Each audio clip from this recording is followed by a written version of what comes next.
With us today, we have Dr. Antonio Pineda Cachero, professor at the University of Seville in Spain. Dr. Pineda specializes in advertising, public relations, and propaganda theory. And he's here to talk to us today about the evolution of propaganda, commercial advertising, and the relationship between ideology and popular culture. Professor Pineda, thank you so much for joining us today. It's my pleasure to be here with you. You've written about how power and ideology is two central concepts in propaganda. Could you elaborate on this? Yes, I understand propaganda theory as an effort to shed light on the causal principles, the generative principles that underlie the generation of a certain kind of messages. If we study the history of propaganda, it is very easy to arrive at the conclusion that power is much more than an element of this kind of communication. Power is the main causal principle behind propaganda. In other words, the intention of achieving, keeping, or even expanding a position of power in society, that's the causal explanation. That's the reason why, if you like, of propaganda actions and campaigns. In this regard, I think that this theory, this intentional theory, also explains the fact that propaganda has been going on for thousands of years. It also explains its universality and the fact that it appears in all cultures and societies. Why? Because power structures have also existed for thousands of years and they are also present in every society. I think that the first time in history when some individual or group tried to convince the tribe, that primitive tribe, that he or she or they should lead the tribe, that's the moment when propaganda was activated for the first time in history. And since we are talking about power, it's very important to stress that the role of propaganda, of power in propaganda, has nothing to do with the degree of brutality or authoritarianism with which power is implemented. Propaganda is very important in totalitarian states and dictatorships. Of course, that's undeniable. That's a fact. But it is also very relevant in democratic societies, as the Propwatch Project tries to prove, and actually all-time theoreticians like Walter Lippmann and Harold Laswell and Edward Bernays acknowledge this fact, no? The relevance of propaganda in contemporary democratic societies. And the reason is that obviously we still have power structures, very strong power structures in democratic societies. And in spite of the fact that they don't work the same way as they do in authoritarian systems, they still produce propaganda. They generate propaganda as well. I think that in this regard, the crucial question is, as George Orwell pointed out, that the instinct of power has not been eliminated. If our societies keep being built on power systems, on the notion that a few ones give the orders and all the rest obey, propaganda will be with us forever. It will be here forever. That's about power. As to ideology, the other concept you mentioned, it is also very important when analyzing propaganda, but in my opinion, it is somehow a secondary factor. Why? Because the role of ideology has to do primarily with the sets, with the groups of ideas, or the political ideologies that propagandists employ to achieve their ends. Liberalism, conservatism, fascism, libertarianism, the ideology of democracy, whatever. Okay, these ideas are used in a pragmatic fashion, as as instruments to achieve power. But power institutions and power structures don't regard those ideologies as ends in themselves. They are just tools to obtain something else. What is more, we can find examples where ideology has been regarded as a problem by propaganda makers, and therefore it hasn't been used.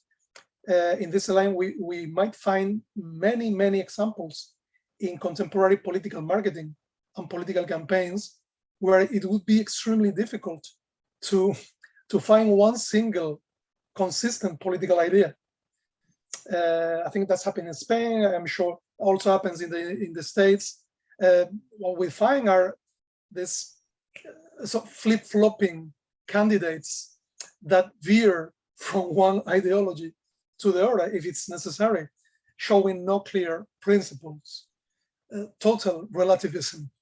In this case, we could say that propaganda is empty of ideology, and probably we could find, and this is a paradox, we might find some commercial adverts that communicate more ideology than some political campaigns.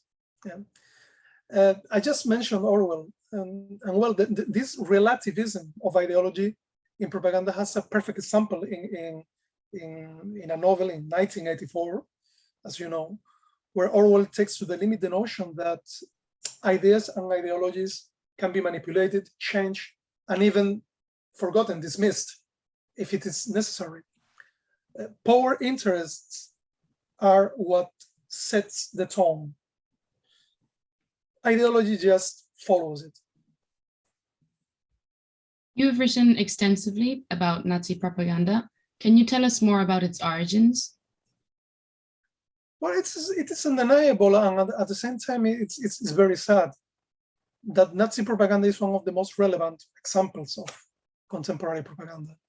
I would even say that if nowadays, if people think of propaganda, the image of Hitler addressing feverish masses of people, that's the one of the first things that comes to mind.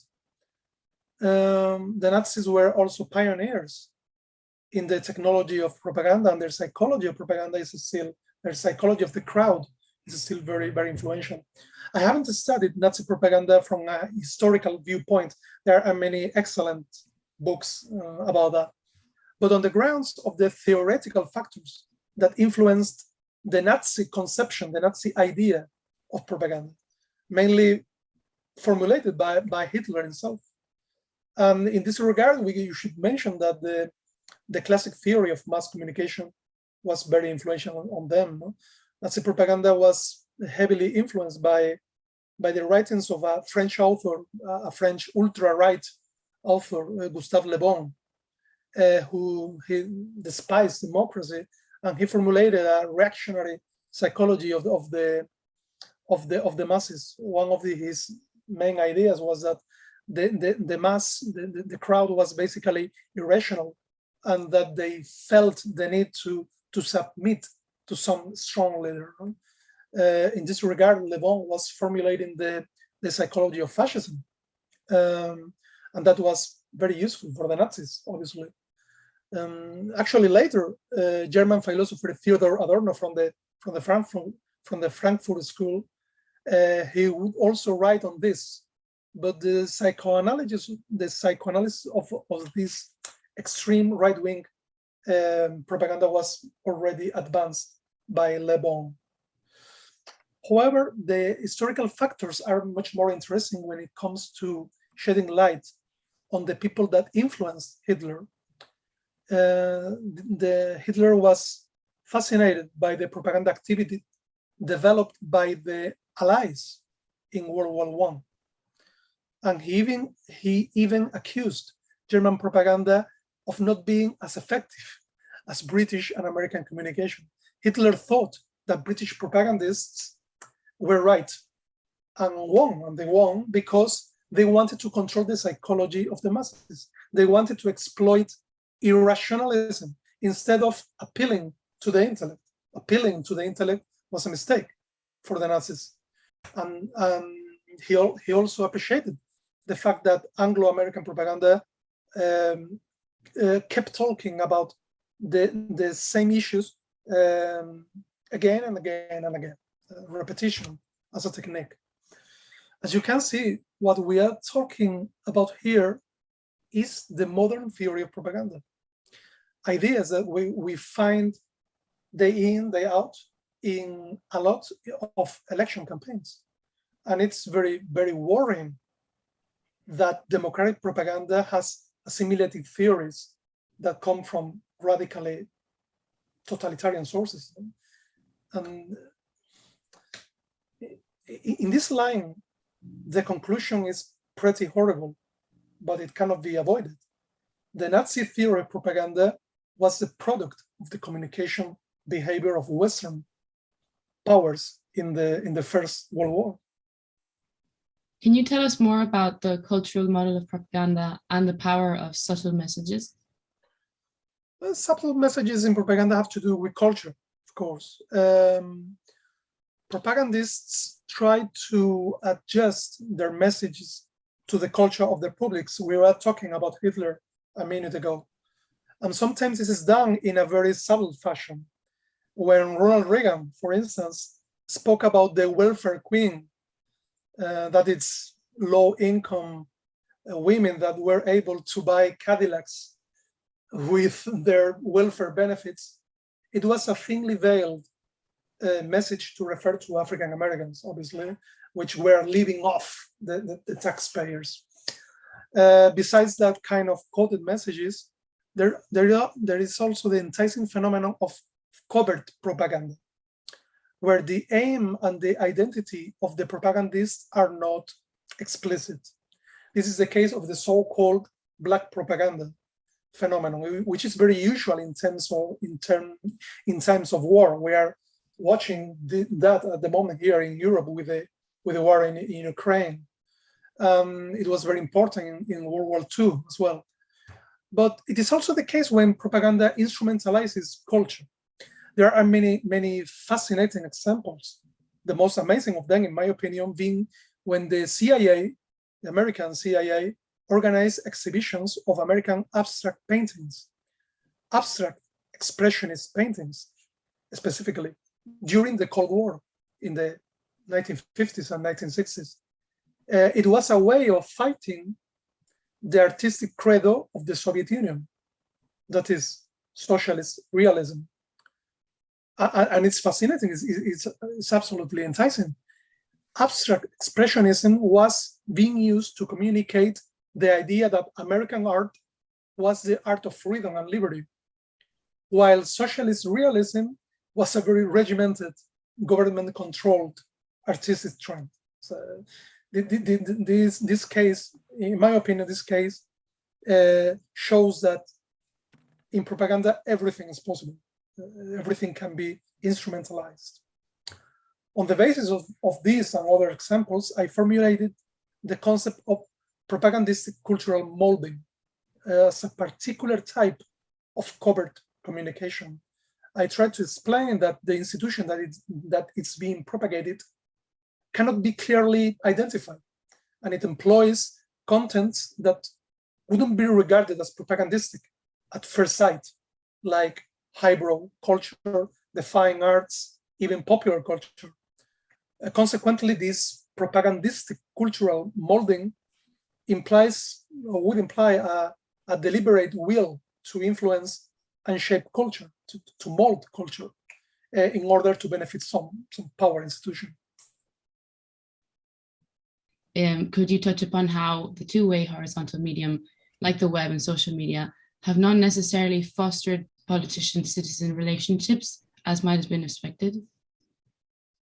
Well, we are living in the middle of a technological revolution of social media and the web and big data and stuff.